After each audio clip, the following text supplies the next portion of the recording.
All right, so you want to ace the IELTS, huh? That's the goal for a lot of people. Yeah. Yeah. Could be for a university application. Or a visa. Yeah. Even Or just for yourself, right? Exactly, exactly. So we're going to deep dive today into acing this thing. And we've got an expert here to... Well, I don't know about expert, but Yeah. I've been around the IELTS block a few times. Let's just say that. Perfect. That's exactly what we need. So the IELTS, for people who maybe aren't familiar, it's the International English Language Testing System. Yeah. And it's got 4 sections: listening, reading, writing, speaking.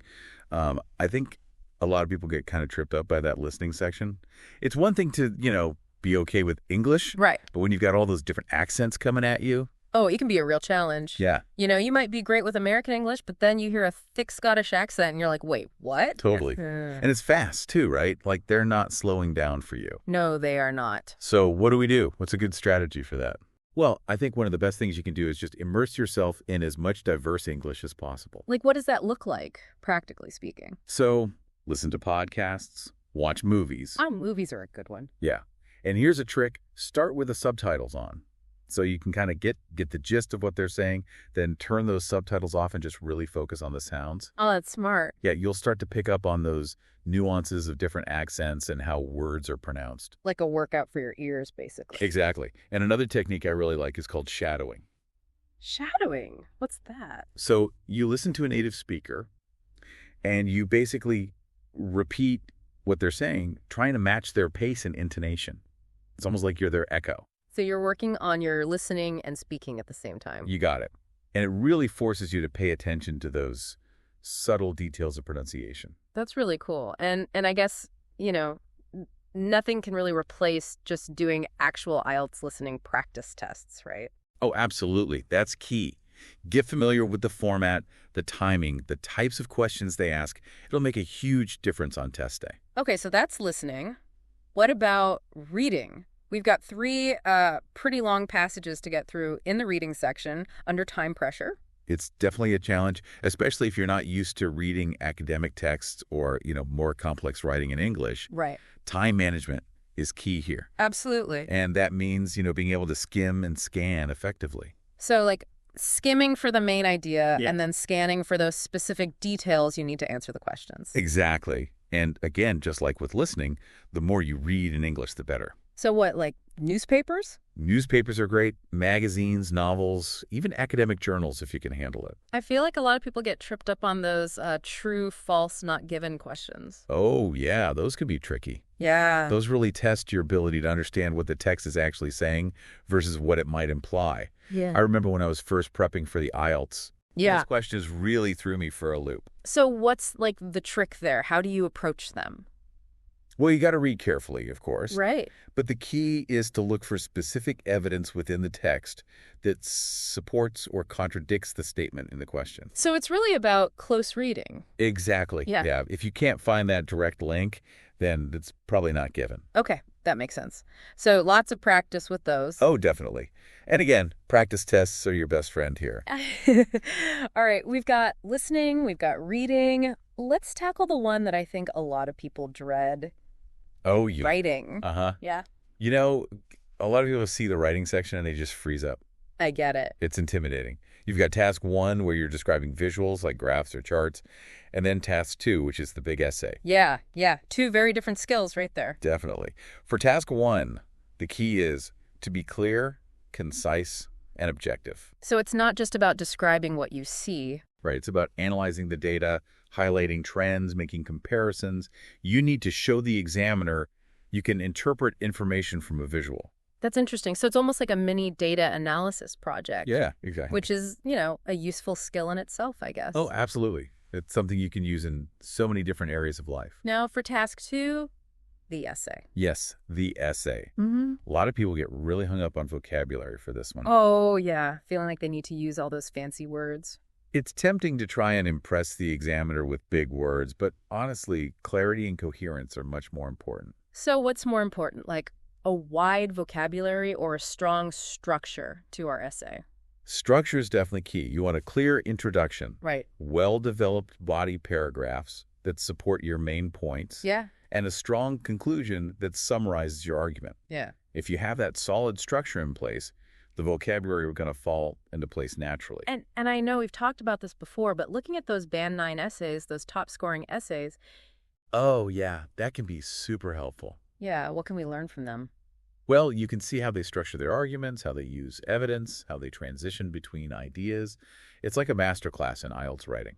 Okay, so we've got listening, we've got reading, we've even tackled writing. Let's take a quick break, and then we'll come back and dive into speaking and some overall strategies for acing this beast. All right, welcome back. Let's tackle that final IELTS section, speaking.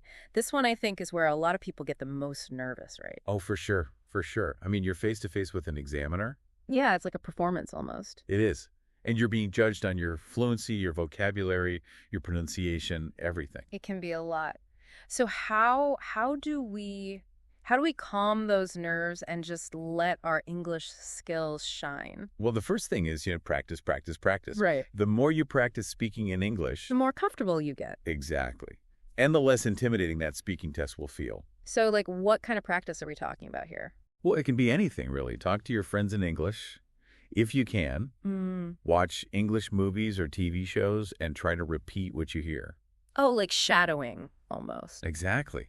Shadowing is a great way to improve your pronunciation and intonation. Yeah, yeah. And I think, sometimes we forget that language is all about communication. So just getting out there and using it is the best way to improve. Absolutely. And don't be afraid to make mistakes. Yeah, everyone makes mistakes. That's how we learn. So, okay, we've got the practicing part down, but what about specific strategies for the speaking test itself? Well, one thing that can be really helpful is to record yourself answering some of the IELTS speaking prompts. So you can hear yourself. Exactly. You can listen back and see where you might need to improve. Oh, that's a good idea. I'm always surprised by how I sound on recordings. Right. You might think you sound really fluent, but then you listen back and you're like, oh, wait, I'm hesitating a lot, or I'm using the same words over and over again. Right, yeah. So recording yourself is a great way to become more aware of those things and then work on them. And what about, like, those fluency exercises we talked about before, like describing pictures? Yes, those are great for getting your brain working in English. Yeah. You have to think on your feet and come up with words quickly, which is exactly what you need to do in the speaking test. And pronunciation, that's got to be a big one too, right? Oh, absolutely. Yeah. The examiner needs to be able to understand you clearly. So working on your pronunciation is essential. Do you have any tips for that? Sure. One thing that can help is to focus on word stress. Word stress. Yeah, in English, we don't pronounce every syllable in a word with the same emphasis. Right. There's usually one syllable that's stressed more than the others. So, paying attention to word stress can make your pronunciation sound much more natural. Gotcha. Okay. And what about, like, intonation? Intonation is really important, too. It's the rise and fall of your voice as you speak. It adds meaning and expression to your speech. So listen carefully to how native speakers use intonation and try to imitate it. Okay, so we've talked about practice, fluency exercises, pronunciation, but what about, like, those moments where you just completely blank on a question? You have no idea what to say. What do you do? Well, first of all, don't panic. It happens to everyone. Take a deep breath, and don't be afraid to ask the examiner to repeat the question or to clarify what they mean. Yeah, I guess it's better to ask for clarification than to just sit there in silence, right? Exactly. It shows that you're engaged and that you're trying to understand. Okay, that's good advice. So, we've covered a lot of ground here, from listening to writing to speaking. Now let's zoom out a bit and talk about some overall strategies for acing this thing. Sounds good. What are some things that people can do to really, like, set themselves up for success on the IELTS? Well, I think one of the most important things is to have a plan. Yeah. Don't just wing it. Sit down and create a study schedule. Decide how much time you can realistically dedicate to studying each week, and then stick to it as much as possible. Yeah, consistency is key, right? Exactly. Yeah. It's much better to study a little bit every day than to try and cram everything in at the last minute. Okay, and we've talked about practice tests a lot throughout these deep dives. How important are those? They're crucial. Practice tests give you a chance to experience the exam format, Yeah. get used to the timing, Right. and identify any areas where you might need to focus your studying. So it's like a dress rehearsal. Exactly. Okay, what else? Well, don't underestimate the power of feedback. If you can, find a teacher or tutor who can give you feedback on your writing and speaking. Yeah, I guess sometimes it's hard to see your own mistakes, right? Absolutely. Hmm. And a fresh pair of eyes can really help you identify areas where you might need to improve. Okay, so we've got a plan, we're doing practice tests, we're getting feedback. Anything else? Well, this might sound cheesy, but believe in yourself. Ah, the power of positive thinking. Exactly. A positive attitude can go a long way. So stay motivated, focus on your goals, and remember that you can do this. I love that. Okay, so we've covered a ton of ground in this deep dive, from those tricky listening accents to those true, false, not given reading questions, Yeah. to essay structures and fluency tips. We've given you a lot to think about and work with as you prepare for the IELTS. But our deep dive isn't over yet. We'll be back for part 3, where we'll wrap things up with some final thoughts and leave you feeling inspired and empowered to continue your IELTS journey. All right, we're back. We spent a good chunk of time really digging into the IELTS, the nuts and bolts of each section, those sneaky tricks and traps. Those true, false, not given questions. Exactly. Yeah. And just how to approach this whole thing strategically. But I think it's worth taking a moment to kind of zoom out, What does it really mean to master the IELTS? That's a good question.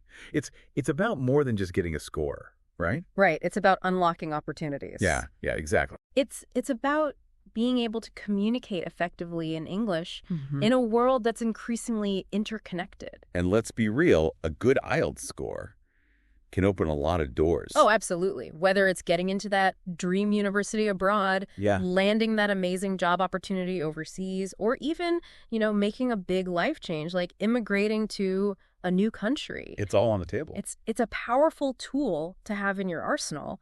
But, beyond those practical benefits, Yeah. I think there's also something really rewarding about the journey itself, Absolutely. Learning a language, any language, it's a challenge. It stretches you. It forces you to think differently. It opens your mind to new cultures and new ways of seeing the world. Exactly. And there's a real sense of accomplishment when you start to see that progress, when you can have a conversation, Yeah. when you can read an article. Understand a movie. Yeah, it's like, wow, Yeah. I did that. I learned this. So as we wrap up this deep dive, I guess what we want to leave you with is this. Don't get so caught up in the stress of the test itself Yeah. that you forget why you're doing this in the first place. Remember your goals. Remember those doors that you're trying to open. Stay motivated, stay curious, and keep learning. And you never know where this journey might take you. It's exciting, isn't it? It is. It really is. All right, that's a wrap for our IELTS deep dive. We hope you found it helpful, informative, and maybe even a little bit inspiring. Good luck with your studies, and we'll catch you next time.